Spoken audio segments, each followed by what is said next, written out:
Mana sigirimizni ko'rsatib qo'yay. Ilhomjon bu ajoyib narsa. Buni ko'pchilikka siz tavsiya qilsangiz bo'ladi.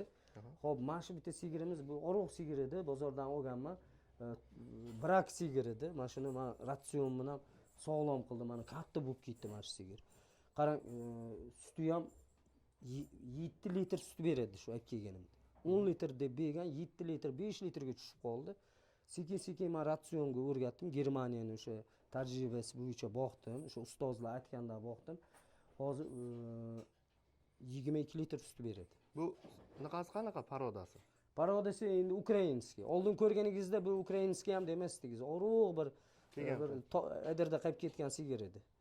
Endi mana hozir katta bo'lib, bahaybat, bu sal xarakterlik, agar sal noto'g'ri aniq qilsangiz, aniq qilmaydi. Odam nazaridan. Ha, ayamaydi. Buni da bunday surib qo'yadi, nerator deb. Juda xarakterli, umli ekan. Endi nima demoqchiman? Mana shu bitta sigir Ilhomjon, bitta sigir 22 litr sut bersa, kunlik mana shu 6 ta buqamni boqib beradi, buni suti. Hozir 8 mingdan sotaman buni sutini. Ha?